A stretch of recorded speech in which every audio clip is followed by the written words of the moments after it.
Hi, welcome back to the podcast. Today I've got a great honour of speaking to Craig Woods. Now, Craig's quite an inspirational figure, really, considering what he's accomplished in life. He's sailed across the Pacific single-handedly, unsupported. Him being a triple amputee is amazing, so he's the first guy ever to done that. Hi, Craig, how are you doing? I'm good, yeah, thank you.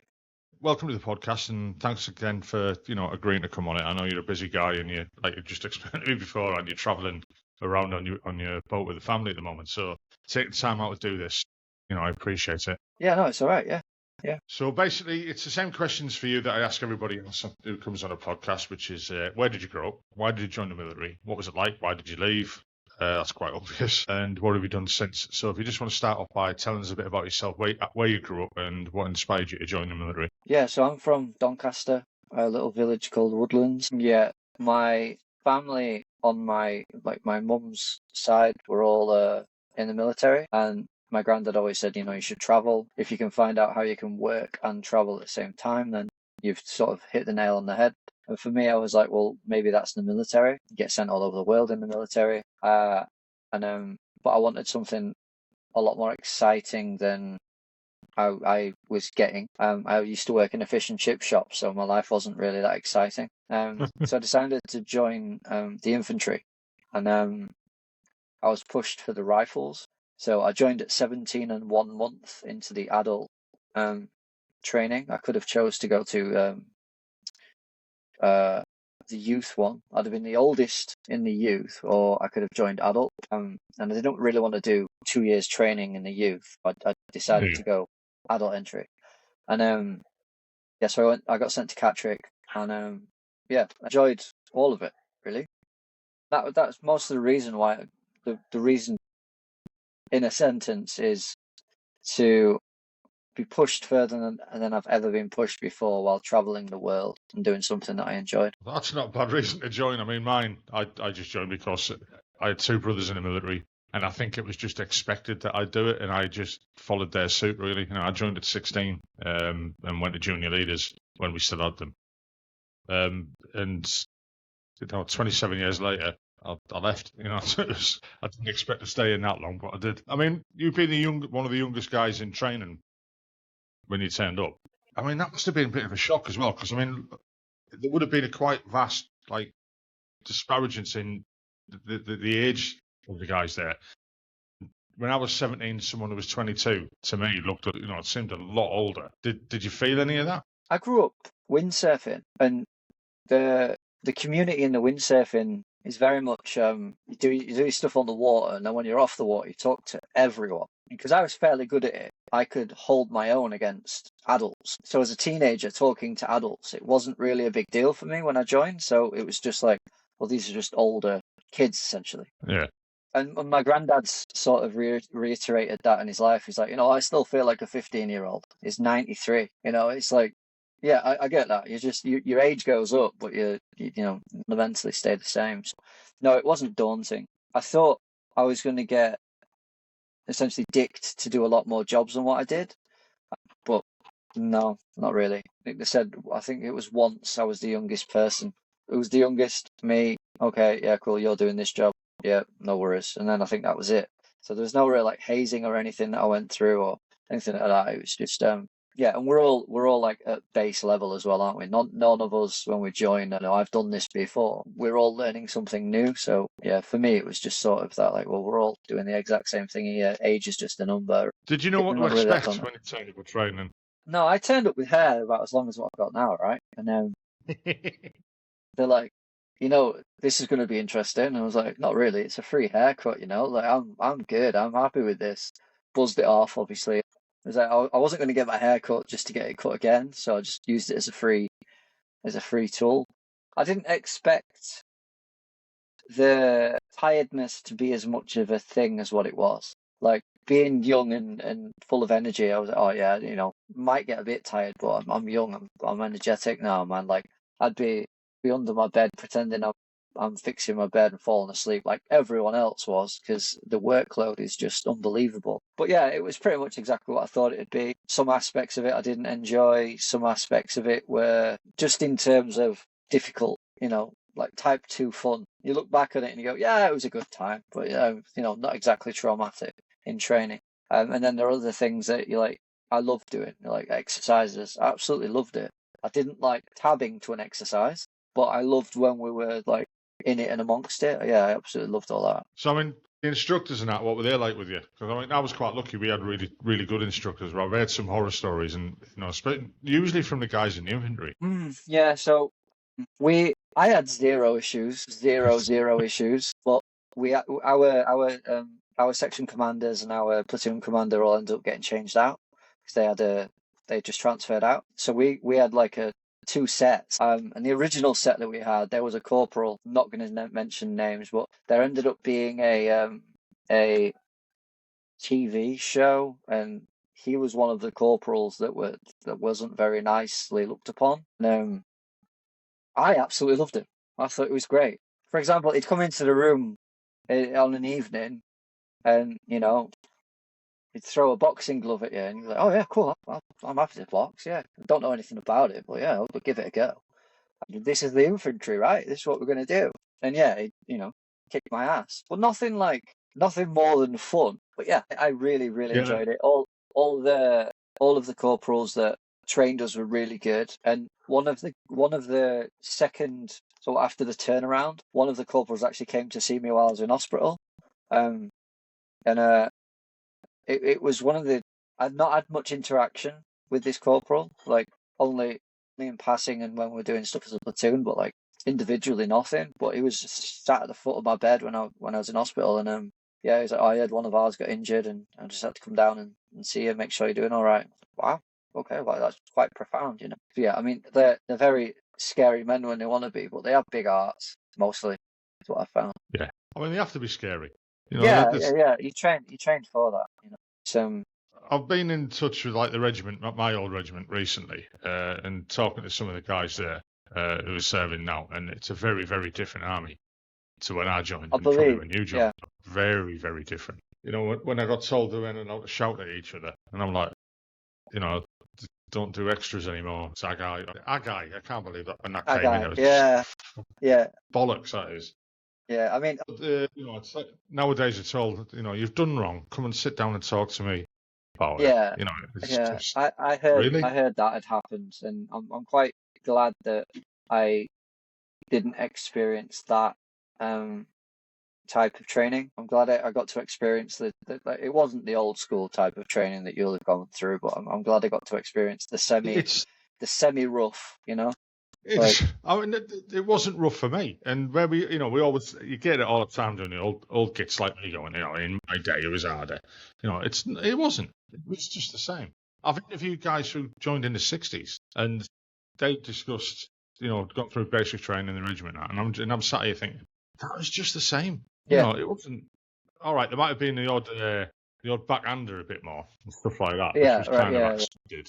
But there wasn't that much difference to back then, like my time and your time, really.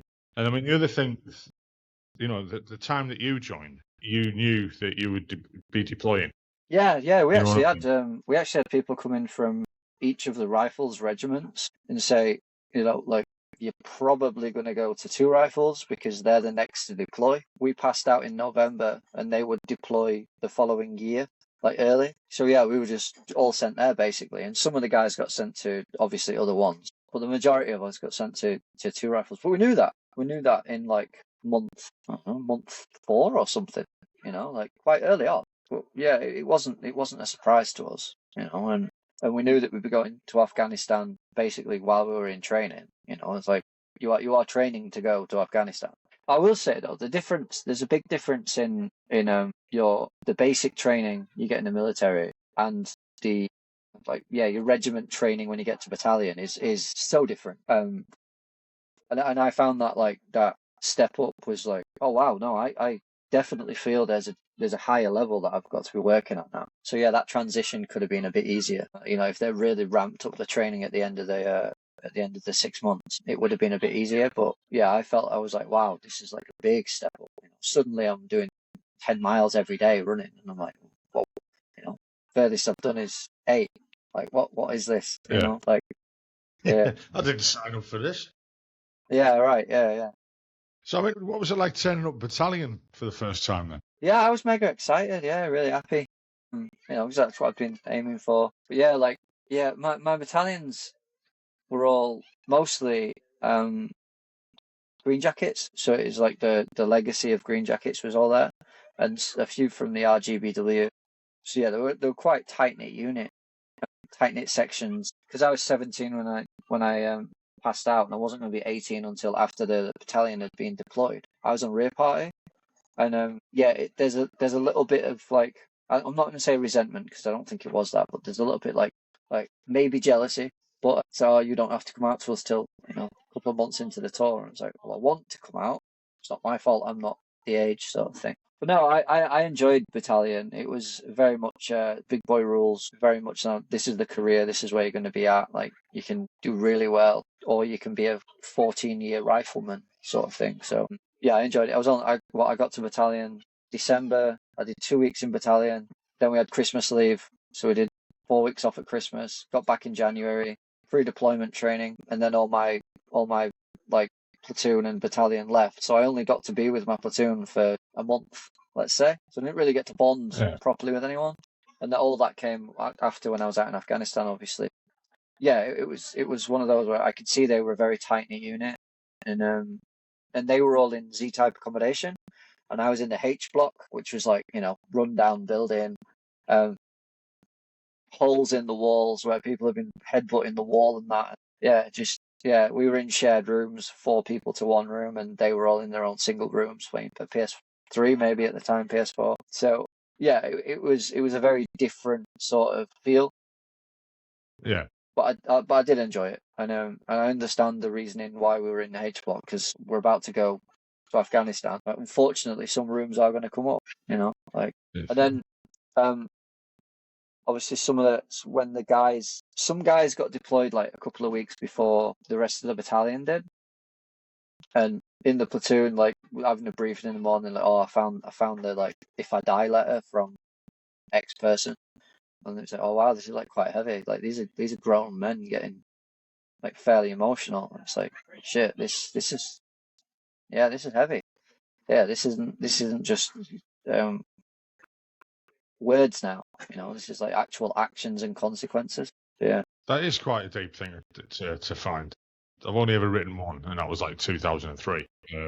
Thankfully, I ripped it up straight after. Yeah, I mean, I didn't write one, and yeah, I don't know if I missed out on some soul searching or something that I wanted to say that I never did. But I kind of feel like I said to my parents what I wanted to say, and before I got deployed. Yeah, it's like I think especially with the whole mindset of like when I was in, it's like emotions. Yeah. Press it I all mean, the other down. thing Stop being weak. Yeah, all I that. mean, at that age as well, you're invincible. You don't fucking think anything's going to happen. And we all think that anyway. Because if you were going out to say like Iraq, Afghanistan, Northern Ireland, or whatever, so I mentioned Northern Ireland because my time, and you go out there thinking, shit, I'm not coming back. You're going to be on tenterhooks all the time, and it's not. You're not trained that way anyway. You were trained to just move forward and get on with it, and you do. That sticks in your mind. I don't know if that if that helped you later on in your life as well. I mean, I know. I think with a lot of people also, yeah. What I found was there's the negative in the military, which I found all the time. Excuse me, was like, "I'll just man up." And it's like, okay, what does that mean? Like, tell me what that means to you. How do I do that thing that you're trying to get me to do? And you're like, okay, yeah, cool, just man up. All right, so I just shut up and just get on with it, or like, what do I do? I've not thought of it that way before. Right? Yeah. What do you mean? What do you mean never by that? thought of that before. Now I know. Like having grown up more, and so it's like the words they're trying to say is be a bit more resilient. You're like, okay, well that's a completely different thing because I can do that. Like I have an understanding of what being a bit more resilient is. Yeah, cool, great, thank you, I'll do that.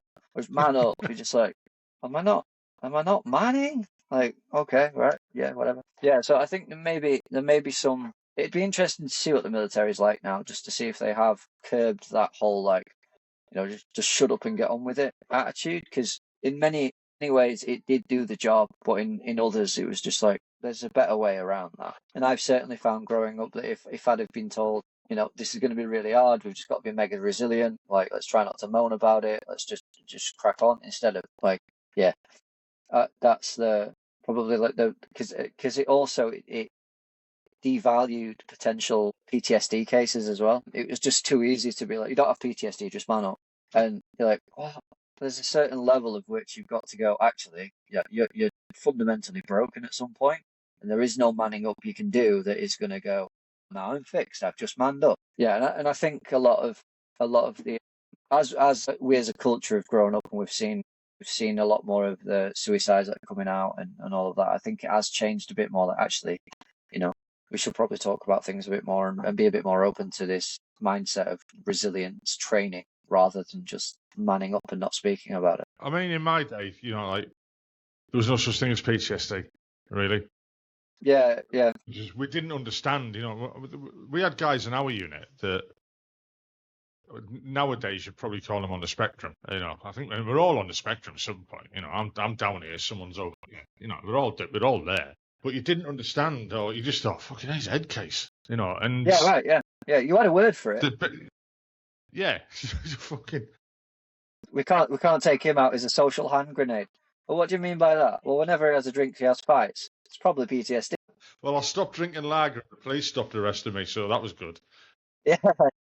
I definitely had that T-shirt, social hand grenade. That was bad. But I think that was just the culture I was brought up in the military. When I joined in '85, the bars were open at lunchtime. You could go to the NAFI not in training, obviously, but when I got to my unit, you didn't get to go to the battery bar until you were invited, because that's just part of being a crow. And then when you got invited to the battery bar, that was it. Fucking my life changed. I was just on a piss every day. The NAFI bar was open at lunchtime. You can go and have a maximum of 2 pints, and you were back to work. It was just mental, especially in Germany. There was a massive drinking culture. The whole of the army was like that. Everybody, it wasn't a case of he's an alcoholic, he's drinking too much, he does it, whatever. Everyone was at it. Come Friday lunchtime, they used to open the battery bar for us. The BSM would read battery orders to us as an excuse to get everybody in the bar. And I've seen people not leave there until Sunday night, like literally still in uniform, just lashed up. And the army's not like that now. It really is. No, I bet not. No, I mean, in general, I think drinking culture's like slowly weaned itself off. Drinking in general has pretty much not stopped, but it's got a lot better than what it was. Yeah, I mean, the young kids are where I say young kids are 22, 23. They're not doing what I was doing when I was 20. Yeah, they don't go out. They don't stay in their house. Yeah. It's a different culture now than what it was when we were younger. Yeah. So society's changed. So, I mean, going back to, you're in battalion, you're doing rear party, you're feeling a bit pissed off that you're deployed, and then the deployment came. How did you feel about that? What was that? Really happy. Getting out here, or? No, it was like nothing had happened to the platoon yet. So I was like, okay, everyone's all good. I'd have felt a lot worse if it was like they'd been contacted or there'd been injuries or whatever. It would have felt a lot more crowish, Whereas I was going out there and it was sort of like, oh no, I'm actually going to join the guys rather than replace someone. Yeah. So it was good. I was on parade days. No, it was my birthday. I'm on parade, and like Sergeant Major calls my name out. He's like, "Wood, yeah." He's like, "Pack your bags. You're going to Afghanistan." I was like, "Thank you, sir." All that, and then like there's 6 other guys coming with us or something like that, and it was 3 days after that. I was basically in Brize Norton on the flight to Afghanistan. So yeah, I was quite happy. It was quick. Like I couldn't really sort of process it to the point where I was scared. It was all just very much in the moment. What do I have to do next? What do I have to do to make sure I don't mess up anything as on my way there? And then when I got to the battalion, to my platoon, we were in Sangin, DC. There was a building out there. We were in the bottom floor of that. And yeah, I brought up cigarettes for everyone. Just like, here's some cigarettes. Like, I know some of you guys smoke. Just, how can I help? I'm like, what do I do? And then it was maybe a week or so after that, maybe a few days, whatever. But we did our first patrol, and like the first patrol, I was like shaking. Everyone is out to get me. Everyone is out to get me. Like shit. But it really wasn't the case. You suddenly realise that you're working with a very, very small minority of the population that have very big reach, let's say. So yeah, it's sort of like we didn't get contacted until after I'd come back off R&R, which was July. That was like our first real contact. So we do all our like ops and all that, all our patrols, and nothing much was happening. I dislocated my right shoulder. It subluxed, so I had to like go back to Bastion and get remedial training on it. And then I had R&R. Come back off R&R and then straight back out to the FOB. And yeah, one of the guys, we were walking on a patrol, and one of the guys like got, how do I say it without it being dramatic? They got blown up basically, but he didn't get injured or anything. It was buried too deep. Threw him against the wall, and he stood up. We did our R&R, returning fire and everything like that. We did all the good stuff. He comes and checks on us. He's got dirt in his teeth. It's just Afghan soil, right? And he's pissed off. He's like, I've been blown up like 7 times. And he's like, none of them have ever done anything. And I was like, what? Yeah. And that was like the first time we'd been contacted. Yeah. That was like the first time we'd got a proper, oh shit, this is it, you know? And that was like our first taste of it. And then after that, we'd get the odd contact. And then, then I got hit like July 30th, 2009. So on that day, it was a routine patrol. We were going to a FOB, and we were coming back. Basically, we were just going to check on that, and we were walking in 3 sections. We were the section on the right hand side. There was a river between the other 2 sections. We were walking along a poppy field footpath. Take out like the environment. You'd walk your dog along it, sort of thing. You know, it's like just a footpath, poppy field. We stopped, took a knee, took some water in, and after that it was like, I don't know, a couple of minutes, 3 minutes or so. Prepare to move. Yeah, everyone stands up, start walking. I got about 10 paces. I see this white flash about 5 meters away from me, 10 meters away from me, let's say, and the heaviest feeling I've ever felt in my life, just like, you know, mega heavy, and then hit the floor. I see the guy in front of me running towards me, screaming my name, and then I black out. Apparently, it was a command wire IED. Only I got injured. Nobody else got hurt. No deaths. Yeah, they patched me up there and then, called the medivacs in, and it was like 17 minutes from getting hit to getting back to Bastion, which essentially saved my life. Very quick. Yeah, very quick. Yeah. And that's literally the reason I'm alive. Amazing, isn't it? Yeah. So they're absolutely amazing. I've heard some of the stories Mark Ormerod when I had him on, who was telling me, and Alex Harrison. You know, the way they got treated, it was absolutely amazing. I mean, you said you blacked out. You obviously don't remember, that. No, I can't remember anything after that. Apparently, I was conscious and saying random stuff. Yeah, I can't remember any of it because I took such a whack on the face. I think my brain just went, shut down. But yeah, so it's 17 minutes to Bastion. They put me in a drug-induced coma. I wake up 2 weeks later in Selly Oak Hospital in Birmingham. You know, surrounding the bed is the whole family, and they're all crying, obviously, all that. And I know instantly that I've got no legs because I'm having hallucinations while I'm under, and I'm like dreaming that I've been pinned to a wall, and dogs were eating my legs and stuff. Which when I sort of like think back on it, that must have been my brain trying to figure out what the doctors were doing when they were cleaning all my legs out and stuff. Just trying to put 2 and 2 together and going, no, you're in a different planet right now. And then woke up, family were all there, knew my legs were gone, knew my tip of my thumb was gone. I didn't know anything about my face, and because I could feel, like now I can still feel my hand, like I can feel it, I can wiggle my fingers, everything.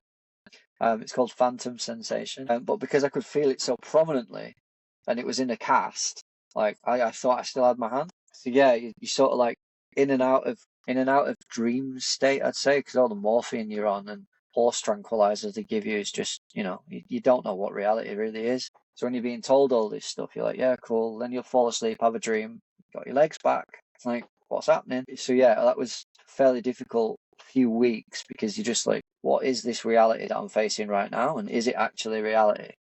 But yeah, after I sort of like started getting weaned off the really heavy stuff, the docs had told me, like, look, you've survived. It was really touch and go at one point. I got sepsis in my legs, and they didn't know whether or not they could get the right what they call antibiotics to fight the virus coming in the sepsis in my legs. So apparently they said it was a 50-50 chance I'd survive the night. So I survived it. The doctor's saying, you're here, you survived, you're all right, you're good. You've lost both your legs above the knee. You've lost your hand at the wrist, and you've got shrapnel wounds all over. And we have to tell you something else. You've also got quite a lot of damage to your face. And I'm like, okay, cool. They showed me a mirror. All I'm saying is I can't feel my cock and balls. Like, do I still have my dick? And they're like, yeah, you're good. All down there's fine. Like, it's fine. And I was like, okay, cool. Like, everything else, whatever. It's good. We're good. Yeah. You'll fix my face. Like, you'll fix my body. That'll be fine. But yeah, that was all that was on my mind. And then after I got reassured that everything was okay down there, I was like, okay. And then the realization of like my identity, who I am, is now gone. I'm like, I was the windsurfing, guitar playing soldier, and running days, they're over. Guitar, probably never going to play that again. Windsurfing, that's out of the cards now. It was like, at that moment, I couldn't even hug my mom to tell her I was going to be all right. I couldn't even speak because I had a tracheostomy in. And like all of it was getting like a lot. Like there's a lot of I can't right now. And then I saw this guy walk in, and I'm just like comparing. I'm like, why is he okay and I'm not? Like, and then it all got to the why me face. And then my mum saw it in my eyes, and she's like, "Oh, Craig, like, don't, just don't. It'll be all right." And I started crying. I must have done like an 8-hour cry session, like all day crying. And bearing in mind, I'm 18, right? 3 months into being 18, my career's over. I'm still essentially a teenager. And yeah, my mum walks away, and she comes back in like hours and hours later, and she's like, "Look, after you've had your cry, after it's all said and done, after you've calmed down, you're still a triple amputee. So what now?" And he's like, "Wow, yeah, all right." And I'm mega logic. Like that's how it works for me. Very much like I don't like hypotheticals. I don't like all that. It's like this is what is happening. So what are you going to do about it? And I'm glad that my mum said that to me, because that was like the kick up the arse, the switch I needed. I couldn't even defend myself because I couldn't speak, and I'm like rolling my eyes, and she knows it's in my head now. She's like, she knows, she's got there, she's connected it, and is that right? Yeah.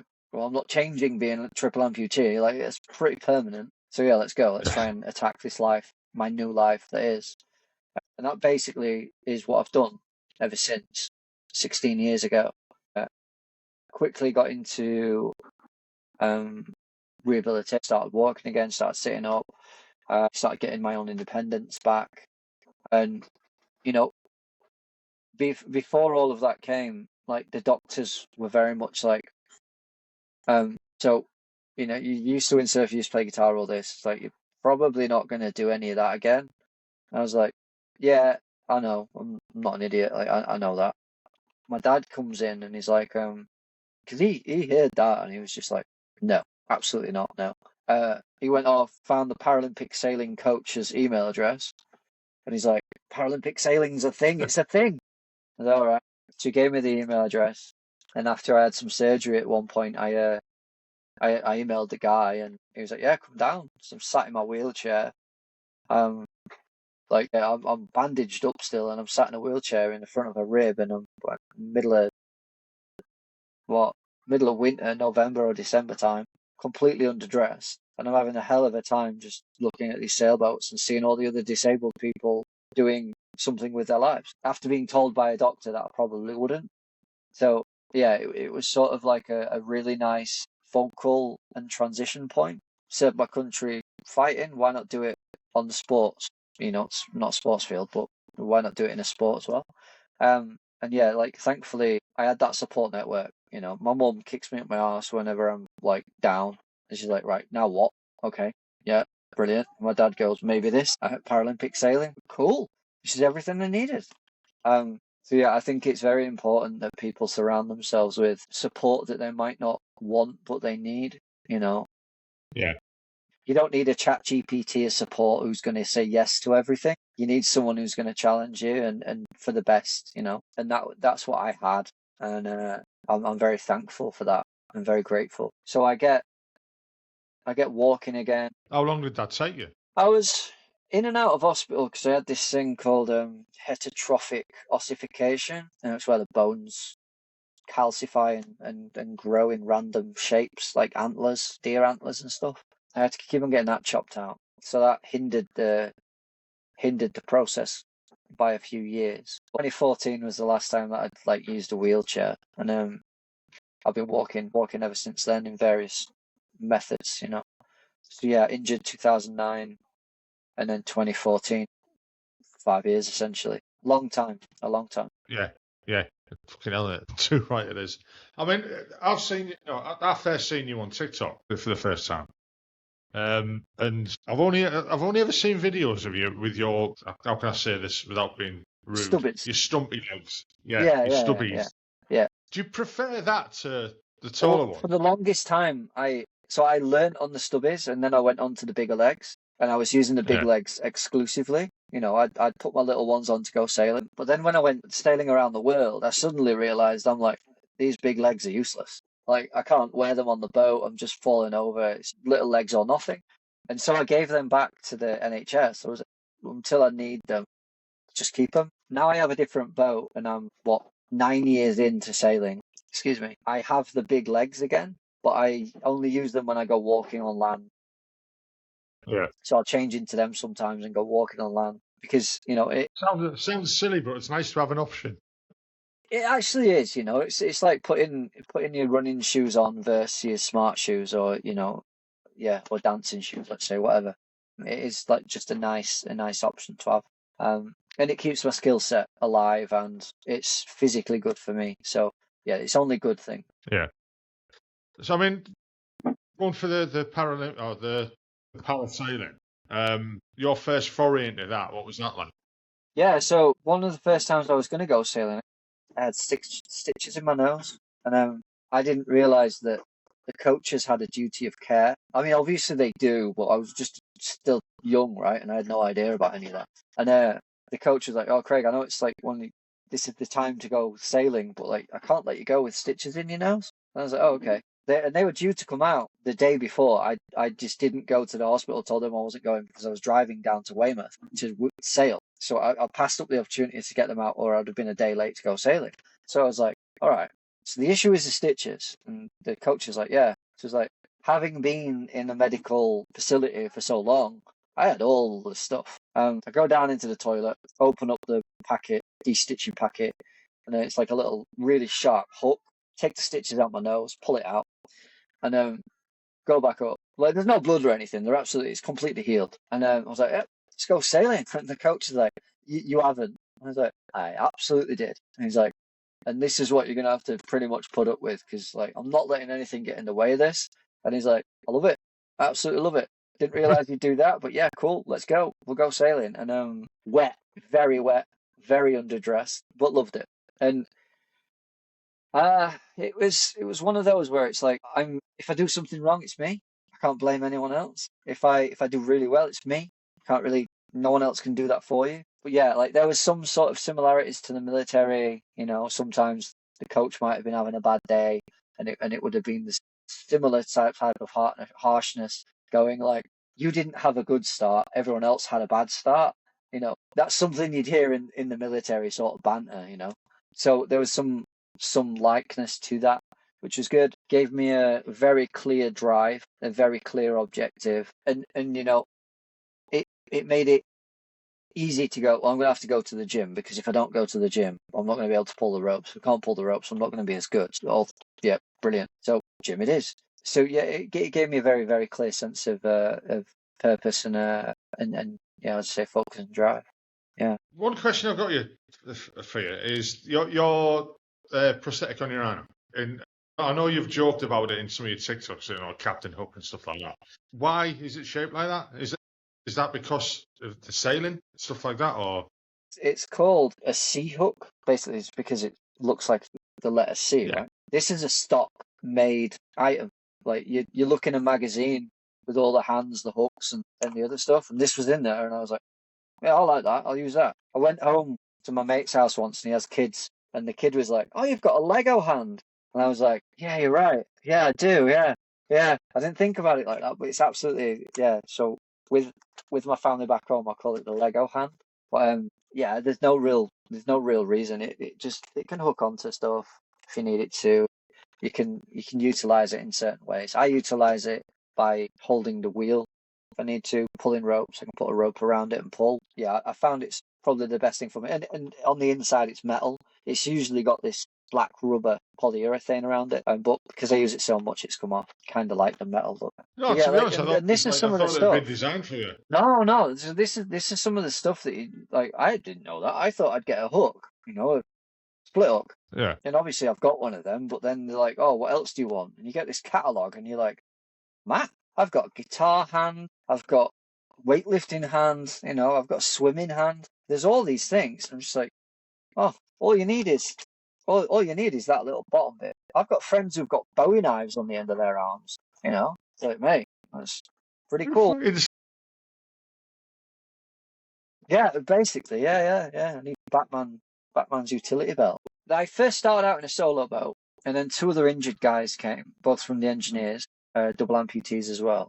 We sort of talked amongst ourselves, and we're like, look, maybe we can go in a bigger boat, the three of us, and we can try and kick off the A team, and we'll, try and do that. Because the competition in the smaller boats was a lot harder, and there was a lot more people there. Whereas if we stepped up into the three-person boat, the competition was only one other boat in the UK. And we got to do, fortunately, Help for Heroes sponsored pretty much the majority of our campaign. We got to sail in Holland, Spain, Italy, Melbourne, Canada, Rio de Janeiro, loads and loads and loads of places. We got to go to Miami every year. And eventually we got onto the world circuit by doing all of that. We ended up being 8th in the world at one point, but we weren't good enough to get selected for Rio de Janeiro. And our aim was always Tokyo 2020. We're like, look, because we started in 2012 as a three-person team. We're like, 20 is 8 years away. That gives us 8 years of training. Yeah, we're going to smash it. But in 2015, at the World Championships in Melbourne, when the selection process has already begun, like, you guys aren't going to go to the games. This other team are. And then we were like, okay, 2020 is still a thing. And then an announcement came off that all of the sailors in all of the different classes, 2020 is not going to be a thing. It's been removed from the Paralympic Games sailing. Okay, what? So we were just like, all right, now what are we going to do? Like, we had at that point, we had a 6-year plan, 5-year plan, and maybe it would have been even longer. But yeah, we had that taken from us. And the reason was there wasn't enough worldwide participation in the whole of the collective Paralympic sailing. Yeah. So we were sat at the bar having a beer. Some Aussie guy comes up to us and he's like, "Would you like to come out in my boat? I've got a 50-foot cement boat." And up until then, I'd been offered a few different times to go out on different cruising boats. But I'd always said no because I was like apprehensive of damaging the boat with prosthetics or not being able to get on board, looking a bit like an idiot, or just fumbling and falling in or whatever, just apprehensive about the unknown. But this time I said yes, and I'm glad I did because it was easy to get on board. I didn't trip over once. None of my imagined problems even came up. The only issue I had was like, where am I going to buy a boat? Because as soon as I got on board, I was like, yeah, this is what I'm doing. This is exactly what I'm doing. Yeah, that was December 2015, and I bought a boat in April 2016, and I set off around the world in 2017. Yeah. So I mean, when you decided to buy the boat, was that your aim to go around the world, or I was sort of like, thought that yet? Let's just see where it's going to take me, because I might not like the ocean stuff. Happens, I really love the ocean stuff, but yeah, it was sort of like let's go into it because we were part of the EU back then, so we didn't have to worry about visas or anything. So we sailed into the Mediterranean, spent 1.5 years in the Med, and then sailed down to Brazil and that, and met my wife in Gibraltar. And yeah, just had a great time. It was never sort of like I'm going to go around the world. It was like, we'll just go where next, as long as I'm having fun. Yeah, like I'll slowly make my way around the world for sure, but it's not like, no, I have to do this around the world trip. Yeah, it's just like, look, we're young. Let's go and have fun. Let's man. do it. Like, yeah. Well, what type of reaction, when you first started, like I say, when you went down to the Med and stuff like that, I mean, you pull into a harbour somewhere, what type of reactions do you get off people when you appear? Yeah, they're not I get the same expecting reactions now. if I've got any able-bodied crew on board, it's assumed that I'm a passenger and they are the captain or whatever. And then no, it's always like, no, he's the captain. And then they're like, wow. And I'm like, yeah, me, no biggie. Like, it is what it is. It's fine. And then, like, because I love sailing, I like talk about it all the time and all that. It's like, as soon as you hear me talking about it and you're a sailor, you're like, oh no, yeah, I get it. Yeah, you are a captain. But yeah, it's like even now I've got crew on board who's another amputee. He's taller than me because I wear the stubbies, right, and he wears full length. Yeah. And if I'm stood next to him and he's next to me, they'll assume that he's the captain and I'm the passenger. Yeah, it's just cool. And it's just how it is. Fine. But I remember I took my two mates out, non-sailors. I took them out in Ipswich, and we got back, and one of the local boats helped us tie up. They're like, "Oh, was it a good trip?" And I was like turning the engine off on the inside of the boat, talking to my friends, "Have a good trip, all this, all that." And I'm like, yeah. They're like, "Oh, you parked the boat really well." It's like, "How long you been sailing?" They're like, "Oh no, we're not sailors. We've got no idea what we're doing." And then they're like, "Oh, who's the captain?" And then I come out, and the woman's like, "Oh my god, like you took these two out. We've got no idea sailing." I was like, "Well, yeah, I mean, I can sail the boat on my own." He's like, "They're just here to help." And they're like, "Okay, all right. Well, we're gonna have to have drinks later." And yeah, then they're just very interested because it's the perceived reality that they have is, well, you can't. And I'm clearly going, I did. It's like it's not that I'm struggling to do it. No, it's done. Like I do it like as a thing. So yeah, that's it. That's really nice. Fills your ego up very nicely when without trying to be big-headed. It's a lovely feeling to I be get that sort that. of like Yeah. you're like, oh wow, yeah, you can do it. Shit. Like Yeah, I it's get good. that. I get that. I'd be exactly the same. I mean, you were the first amputee to sail across the Pacific. What made you do that? I mean, it's a daft question now because you've already explained you're going to do fucking anything you want anyway. What was the preparation like for that? Getting the funding, speaking for sponsorship and stuff like that. Yeah, so it was actually a culmination of about what I met my wife in 2019. So yeah, I met my wife in Gibraltar, and ever since I met my wife, we were talking about Japan, and she stayed on board all the way up to South America, all the way up to Central America. By that time, we'd had a baby, and I started drinking quite heavily, and then quit. I'd on the basis of I want to be a better dad, a better partner, and a better sailor, and just try and better myself. So I quit alcohol, and then in it, I'm like, what else can I do to give back? Because I'm in like that good position in my life to be able to give back. And I was talking to the wife, and I was like, sailing across an ocean with a baby is probably not a good idea. I was like, I don't think it's fair to have a kid. And by that time, it would have been two children because we were pregnant again. On the ocean for any more than 2 weeks. I think after that, it's just, cabin fever. Not just for them, but for us as well, like they're going to be annoying us. And not that I don't love that, but it's nice to be able to give them some grass and, go eat some worms or something. But so I was like, well, I'm wanting to do this thing. And she's like, what? And I was like, I want to buy a new boat and gain enough sponsorship to be able to set it up correctly so that I can go to Japan. And I want to raise money for two charities. And I had like this whole 100-point list where I'd be going over in my head. She's going to be arguing about this. She's not going to agree to that, all this and that. And she was just like, yeah, cool. And I carry on, and I'm just like, yeah, because if I raise money, it's going to be really good. And like, oh, I might break a world record as well. And she's like, no, Craig, it's good. Yeah. And I'm like, all right. Yeah. She's like, how else are we going to get anywhere? Like, you sail the boat over, I'll meet you there. I was like, brilliant, awesome. Well, that was the hardest task. Like, done, right? Everything else is going to be easy. So I put the boat I was in then up for sale. We bought another boat in Guatemala, which is the boat I'm on right now. It's an aluminium catamaran. And then the hunt for sponsorship was coming.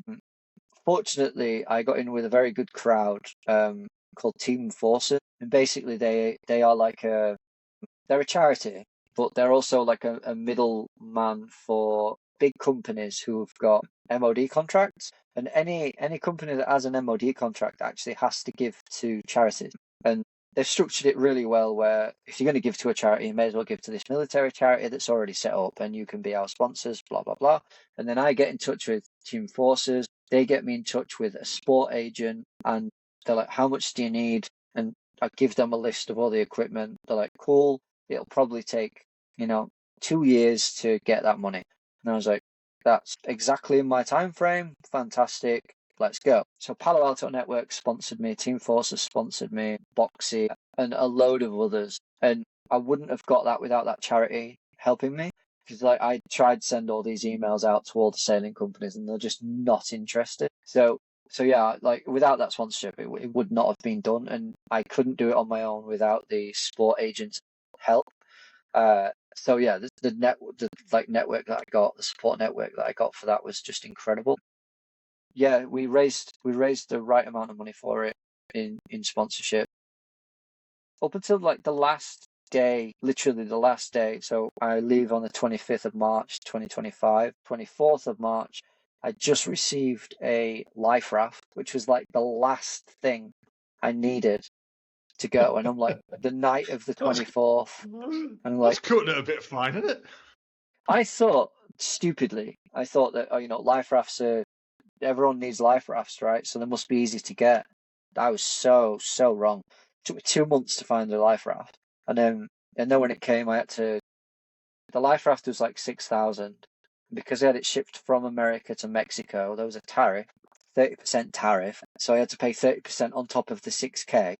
And I was like, oh, man, all right. And there wasn't sponsorship for that. So I'm like paying for that.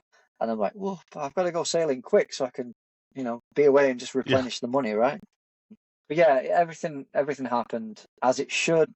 I left the wife on the dock and yeah, set off and all systems running fine. Whales meet me as I'm leaving the Bay of Banderas in Mexico. But yeah, it was just sort of magical, really magical. And family did all well and everything back home. And obviously missed them gratefully a lot. But yeah, like that whole build up was the most stress I've ever had in my life. Them 2 years of finding the money, because up until we had that, we started to get the boat to a reasonable area to set off. So I was funding the boat, paying for another boat that hadn't sold yet. So I'm like just hemorrhaging pension money, just hemorrhaging it. And yeah, I'm just like, man, this is really, really high stress right now. But then we got the call and it's like, oh yeah, we've got some sponsors on board. We need your bank details, all et cetera, et cetera. And I was like, it's happening. Okay, cool. And it did. And yeah, because I couldn't keep up that level of stress for that long. And eventually sold the other boat, which helped massively. And then, set off for the Pacific on my own, yeah. I mean, what was it like getting out in there? I can imagine the swells and stuff like that would have been a lot. There'd have been some dodgy points going across there with it. Or did you plan the journey, the weather and all that? Yeah. It's only via weather that you can plan it, Yeah. So I was encroaching on the end of the weather window that I had. So yeah, because it's not about when you leave; it's about when you arrive in Japan. And if you arrive in hurricane season or typhoon season, they call it, you could get hit by a typhoon. And I did arrive. I arrived in June, which is well into typhoon season. I was really lucky and didn't experience any real bad weather. Like there were some big seas, but nothing scary, nothing like dramatic where as a sailor I'd go, woo. No, it's just normal ocean stuff. Setting off, I was like, the whales were next to the boat. Like I could have touched them with a stick. And flat, calm water, no wind, which is not really ideal, but flat, calm water, no wind. Motored out for a day, sails up, and then it took me about a week to get into a bit of wind. And once I got into the wind, and then you're just dealing with mostly chafing and ropes chafing or things just rubbing on each other. Yeah, lines getting caught. And then probably the biggest issue I had was a chafing problem. It's called a tack line, so basically it pulls the sail down. And I had the big scary one up at the front, is what I call it, the big scary one. It's called a Jenica. That snapped, so it was flying up in the air. So the line holding it down snapped because it was chafing. And I was monging it and not checking it properly. I was flying up in the air, and the only way that I could get it down was to try and turn into the wind and let it blow back onto the boat. It ended up going under the boat, And I had to it took me ages, but it took me like 3 hours to get it from under the boat back out. And then I just shoved it in a locker. I was like, put it away. Scary, scary stuff. And then, because I had great wind behind me, and I was like, there's no need to use it right now. And then the wind died completely as I got to Hawaii. And I was like, man, I should get that Jenica back out.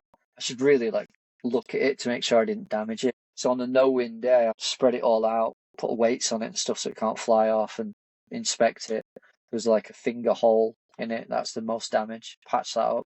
And then I was like, I'll put it back up together. I'll put it all back together. Fly it. I realise I've the head of the sail, which needs to be obviously in line. I've twisted the sail part, so I've hooked it from underneath, so I can't roll it away, essentially, because of the twist in it wouldn't roll. And I'm just like, are you fucking fucker? I've got it on video where I'm looking up at it and I'm just like, I guarantee you go back under the fucking boat. And it did. Just straight under the boat. And I was like, fuck you. And by then, though, because I'd had a week to think about what I should have done correctly and differently to make it easier. Turn the engine on, go in reverse, get all the water to pull it forwards, and then winch it up. It took me about 30 minutes. I was really happy with that because I was like, because I was thinking so hard about it. And I was like, I am right. This is definitely the technique into which way I can get it out. So you were kind of glad it had happened. You were like, prove in a yourself way, right. yeah, to prove it, right? Take the head off, change it around, put it back up. Good, right. Now it's flying fine, cool. Go to bed. Gets too windy, furl it back in, okay, sail up. And then maybe a week or two after that, I'm hearing this 2 a.m. pitch black. I'm hearing this bang, bang, bang. I'm like, what is that? Take a light out, and I'm like, the boom's just swinging. So the boom should be connected like that constantly, and it moves like this. It was just bash, bash, bash. So there's a pin that would go down here to hold these together, and it just completely dropped out.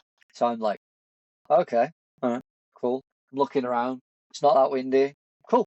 Put my little sail on at the front, let that fly. Tie the boom off to one of the wires holding the mast up a shroud, and then tie the front of the boom to the mast. And I'm like, yeah, cool. Drop the sail. I'm off to bed. It's 2 a.m. I've got to sleep. And yeah, my mindset was so clear and so void of drama that the steps I could take to make the correct decision were, looking back, all pretty much in the 80th percent of the correct thing to do every single time. And I'm so glad on that, which brings me back to the preparation. I've been sailing around the world at this point for 9 years. So every single mistake I'd ever made has got to that point where I'm like, yeah, I'm not going to make it again, but I'd never flown the big scary Jenica before, so that was why I put it under the boat twice. But yeah, I wake up in the morning that following day, have a coffee, and I'm just sat thinking, how do I fix this? What do I need to do? Because it's all in my mind, and I'm seeing it. I can see it now when I look at it, and I'm like, right, yeah, cool. So I get all my screw boxes out, got my drill with me, got the pin, lift up the boom with a rope, so I'm not trying to carry a big boom up. Just winch it up.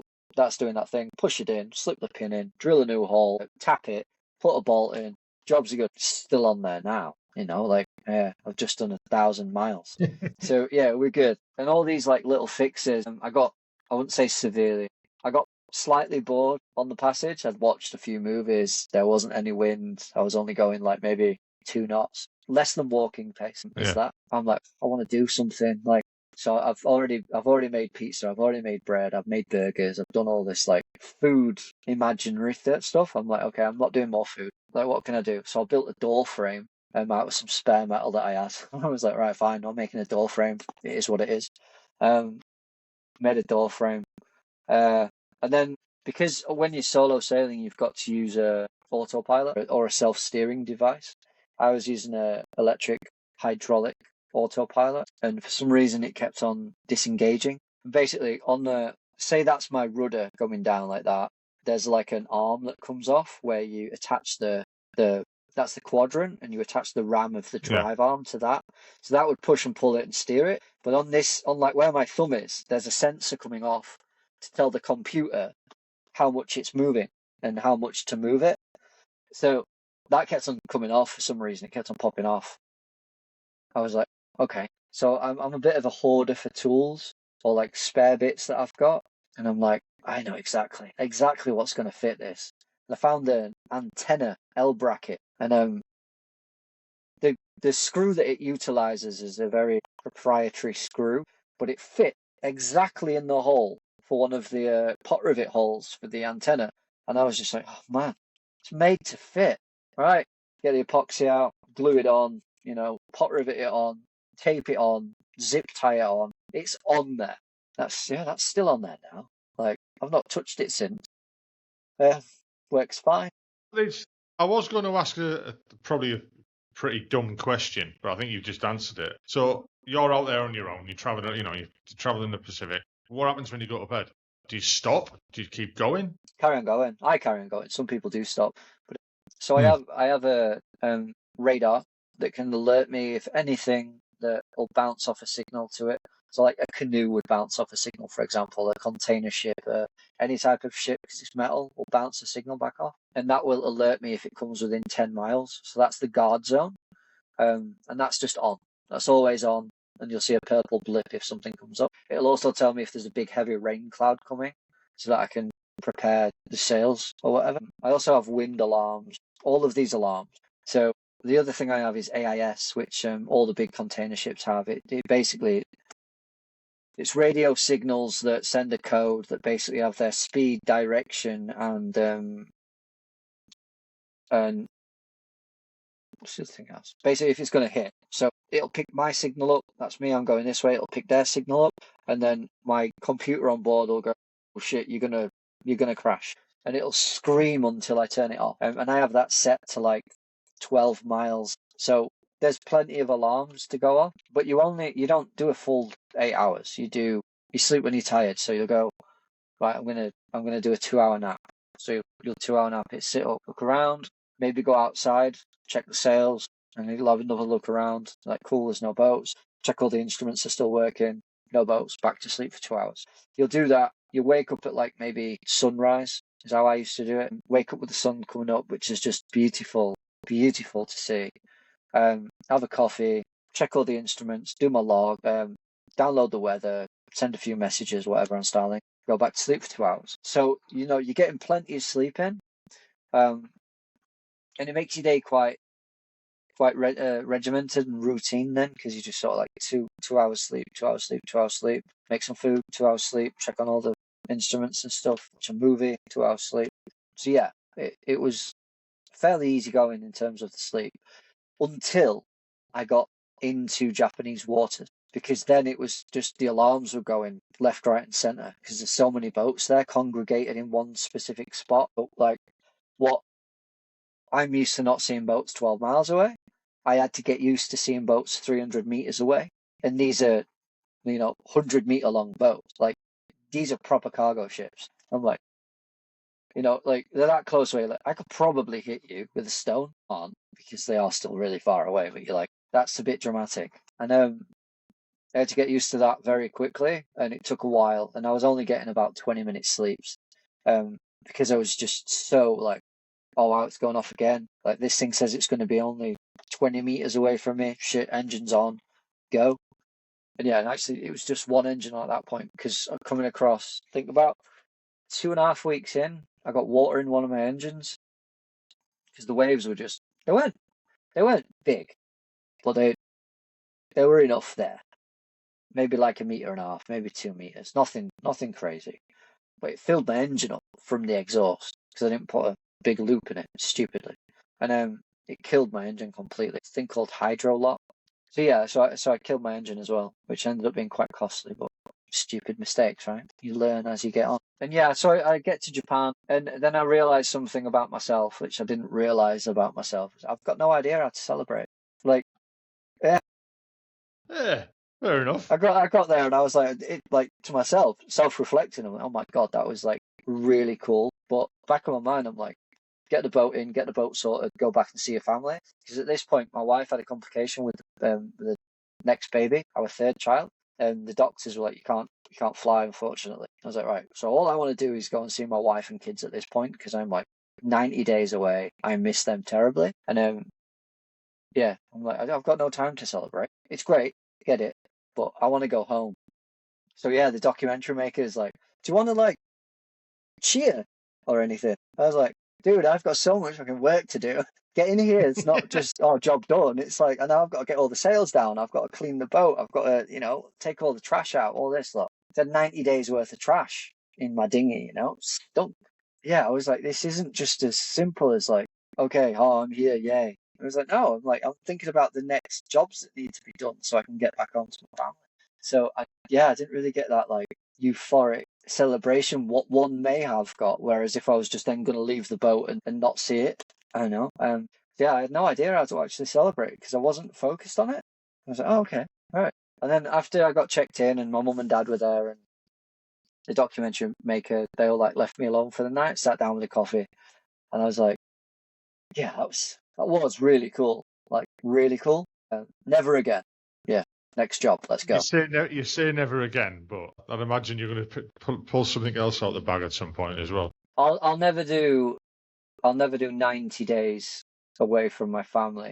I'll never choose to do 90 days away from my family again. I'll do other things for sure, but it'll be a day or something. Yeah, it won't be as lengthy because it's just not nice, for anyone. Yeah. They're not going to remember that I did it. They're not going to be bothered when they get older. Oh, my dad sailed across the Pacific on his own. Like, he missed my birthday at 4. He's like, I feel worse about missing his birthday than I do like the greatness of doing the thing. Yeah, I mean it was really good, and we did raise 70+K for charity, which is fantastic. And I did get to my destination, and I did get 2 world records, but never again. I mean, you sound very humble, and it's very obvious that you're a family guy. That you're a family man, just from the way you were talking there, then which is absolutely brilliant. I mean, are you full time on the boat now as a family? Yeah. Since November, so I got back in July last year, back to the UK, and then did all the media stuff. Then got to Switzerland in August, had the baby in October, so now we've got 3 kids. And then we flew out to Hiroshima in November, end of November. And we've been in Japan ever since November, so we've been loving it here. But every day on board. We don't do hotels or anything. We live on board. So you're going to travel a lot with the kids on board as well. I mean, and you mentioned earlier that cabin fever and stuff like that. I mean, I've got visions of the world. because Asia is so close. The longest passage we have to do will be like 4 days. So 4 days with the kids is that's fine. That's really not bad. It's when I think the longest passage we've done with them was 7 days from Costa Rica to Mexico, as we were getting to the start destination. And like in that 6 days, my son, who was 3 at the time, 3? Was he 3? 3 or 4? Yeah, it must have been 3. And he sat down and he was like, Daddy, I want to learn how to write my name. Brilliant. While we're on the sea and we're doing all that, so we're doing the home education stuff, and then he's like just taking it upon himself to wash his pots and stuff, and you're like, so his like what would you say, coastal sailing life is different to ocean life, but he like took it upon himself to want to be educated at 3 in the ocean and do his own dishes without any of us like really pressuring him. And then he was like, oh, can we go swimming? I was like, it's deep, buddy, like really deep. Are you sure you're able to do that? He's like, if mummy comes, yeah, I'm fine with that. Yeah, as long as your mummy is, obviously. And there was no wind at the time, so yeah, jump in. They jumped in and went swimming. Got stung by jellyfish because there's loads of little jellyfish around. Part of it. Come back on board, all good, and yeah, carry on. Like yeah. So my son was born on a boat, so he's got it in his blood. And he was born in Panama, so like we're not like going back to our prospective home countries whenever we give birth. Daughter was born in Mexico, so not only does it give them citizenship in that country, it gives them options later on in life. Yeah, I mean, I had 0 issues with like any of the treatment or anything. It's been great. We've got a 4th on the way, so yeah. Fucking hell. Have you not got a telly? No. I mean, fucking hell. So what's your plans for the future then? We're sailing down to Bali the coming months, and then we'll probably spend about a year in Indonesia and just cruise around Southeast Asia for the foreseeable, basically.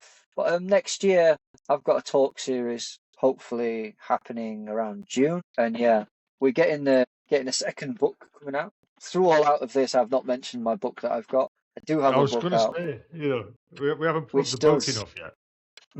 which does talk about all the things I've spoken about. It, from like growing up to injury to crossing the Atlantic and getting to Brazil and having my boat taken off me by the Brazilian government. Why? Yeah, I overstayed my boat visa, which I didn't realize was the thing, and so they took it off me, and I had to pay a fine. Yeah, I got it back. Yeah, bit of a shock. But yeah, and then that's all in there. So that book one ends there, like meeting my wife in Gibraltar, sailing across the Atlantic. Book two is going to detail everything up to and including the Pacific crossing that I've just done last year. So finalising all that, making sure we've got all the good stuff in there, all my lessons learned. Because in all of this, it's not just been a story of overcoming adversity or just sailing around the world. I believe I've learned some fairly good life lessons that others may find beneficial. And some of them are like relating to happiness and the control of what one's happiness is. I have a wife and 3 children. I can influence their happiness on the daily, but their happiness is not my responsibility. It's theirs. Yeah. Like a bit less so for my kids because they're only 3 and 5. But my wife's happiness is her own responsibility. I add to it absolutely. I can also ruin her day absolutely. But in general, other people's happiness is not your problem. It's their problem. And you can only add to or take from. Not enough people are actually, I believe, and this has been a lesson that I've learnt myself and found it to be true for me, and maybe not everyone, but enjoy the mundane because there's so many other things you could be doing in it. So the mundane, washing the pots, for example. There's no reason why you can't call whoever it is you haven't called in ages while you're washing the pots and have that as your, okay, you know what I'm going to do? I'm going to call this person, wash the pots. In the mundane tasks that everyone has, there's always a really nice job you could do that adds to your happiness as well. Yeah. Most people are nice. That's what I found. Most Yeah. people actually want you to do well, want the best thing for you. And it's really important that you surround yourself with people who do want the best thing for you.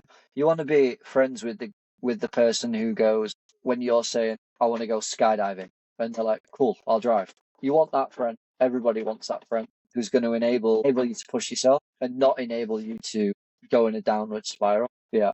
Not enough people talk about go on, sorry. You sound very positive, Yeah. and you've got a fantastic outlook on life. And you've got, I mean, some people listen to this and think, fucking hell, he's just got the dream life, you're like Kevin Costner fucking off around the, you know what I mean? But there must have been some really dark times for you. Was it the sailing and stuff like that helped drag you away from that? You did mention you had, your parents were very positive with you in saying, I mean, fucking, come on. I'm fairly positive, or at least I try to be. No, I'm lying. I don't try to be positive. I try to be baseline. I'm not one of those who believe that you can quite easily have a bad day, so why not have a good day? I'm just very much like, well, I can just have a day. It doesn't have to be any of the others. So I'm fairly content. But yeah, there's been bad times, but they pass, right? Time is the best healer of all. As soon as you accept that, what aren't controllable, can't do anything about it. Cool, move on. Like for me, I'm big on radical acceptance. So to the point where people will go, well, you've got to process it. I don't. I'm done. I've processed it. It's fine. How do we fix it? Or what's the next step I have to take so that everyone's going to come out okay on this? Whereas others might be, I don't know. Whereas others might spend years moaning about having no legs or whatever. Okay, I've got no legs. Right. How do I get them back? How do I get prosthetics? How do I move on from this? Like, accept it, move on. Because you can never truly overcome something that you've not accepted. Because when you accept, you don't allow PTSD to get its grips. You get this thing called post-traumatic growth. And if you get post-traumatic growth or achieve post-traumatic growth, you accept about accepting your new life as your baseline. So everyone says resilience is about bouncing back to the standard that you were before the adversity that kicked in. I'm never going to get to that. Like, I can't bounce back to have legs again. All right. But I can go to a prosthetist and get new legs made. So cool, right? So I have to do the new thing, post-traumatic growth. Yeah, like resilience is one of those terms that gets overused, I think. I think there's so many things involved with resilience that resilience shouldn't really be a word. Yeah, I don't know. It's a buzzword at the moment as well. Well, yeah, I mean, this is caveated with a lot of different stuff. You can't just be resilient. You can't be resilient and not have high agency. Like, it doesn't work. So you've got to have high agency. You actually have a control in the outcome of what's been given to you. Yeah, if you're just going to sit there and go, oh, well, I'll let the doctors fix it or whatever, then you're probably going to be in the same situation in the next year or so. It's one of those where, like, I think you've hit the nail on the head. Acceptance. There's aspects of my life that I've never really accepted, and you've just made me think. Then, just fucking hell, it'd be easier to move on if you can just, like you said, I wouldn't say draw a line under it because you can't, because you just accept it, memories and stuff like that. Good You've just got bad. to accept it. Yeah. Yeah. And then you can move. You can move forward. Yeah. You've just put some thoughts into my head there, mate. To be honest, I'm glad I spoke. I don't know what the outcome will be, but I can only move forward with that. Well, not only that though. After acceptance, you have to give yourself a bit of credit as well. It's like you can't accept it and then beat yourself up over it. Like, it's not supposed to be let's say I used to be a dick when I drank. Not like punch you or anything, but just not be too cheeky, all that. Just not nice. Okay, I accepted that. That is who I used to be. How do I move on from that? Well, I stop drinking, don't I? And then I'll be the nice person that I know I can be. Great. He's like, I'm not condoning any of the bad stuff or bad behaviour that I've ever done, but I'm going, okay, I accept that it was bad behaviour. Sorry about that. Moving on. Yeah, you just can't beat yourself up. A lot of people do. Yeah, a lot of people do. You know, I'm very, very guilty of that. I mean, the other things that, say, someone like with my mindset is that they, let's call it imposter syndrome. You know, that type of thing. There's a lot of people with self-doubt that can't, you know, like say for me doing a podcast type of thing. You know, I once had a guy recently walk up to me in a pub who I didn't know, and he went, "You're Frankie," and I'm like, "Yeah," and he goes, "No, I watch a podcast," and I felt like I don't know why, but I felt like a fucking idiot. You know, I was quite taken aback. Yeah, I didn't know what to say. I think that was more not an idiot. I just didn't know how to react or what to say or anything like that. You know, and what I'm doing has had an impact on somebody else, and I know it has because I've had people, you know, call me and email me, and message me, and some quite profound stuff as well. You know, that I was quite humbled, and it brought fucking tears to my eye. But I didn't know how to. Again, it's the acceptance thing. I just went to say accept, then I didn't know how to accept that compliment. Let's say I felt I felt embarrassed. When was the last time you were complimented? Then. Yeah, exactly. Right. It's not. Men don't often get compliments. We don't know how to deal with it. Yeah, I literally went. I was like, I don't get in touch with him because I asked him to come on the podcast. That could be another guest. Yeah, but it's about a mindset, isn't it? Really, in the end. Yeah, for sure. I mean, yeah, it really is, and just it's fun. This life we've got that we get to live on this silly ball that's floating through space that we don't really understand. We don't know why we're here. Like, have a try a bit of fun, you know. Like, and shit's gonna happen. Shit is gonna happen. Part of it, you know. It may be the only reason for it. Don't know, but you cannot let it get you down. Quite philosophical, really, yeah. Right, Craig, it's been an hour and a half. I don't want to take up too much more of your time because I know you're going to spend it with your family. And it's getting late over there as well, isn't it? 22:08, yeah, in the evening. Yeah. No, that's not too bad then. Yeah, right, okay. So I'll end the podcast now. Again, thank you very much for coming on. I've loved listening to your story. I'll get the links for your book, and when you get your new book, I'll make sure you send me the links, and I'll put that on with the show notes as well. People can go off. Yeah, it'll be about a year's time, so you'll be blown up by then. You'll be all big now. After that, in a year. I doubt it. Right, I'll stop the recording now. I hope you enjoyed that podcast. I enjoyed recording it. If you could just hit the like button, and also if you could subscribe and hit the notification bell, that'd be great, because it'll help the channel grow. The more people will see it, the bigger it'll get, and the more guests I can get on, and the more people I can talk to. Well, I hope you enjoyed it, like I said. Look forward to the next one. Hopefully, we'll be out next week as normal. Bye-bye now.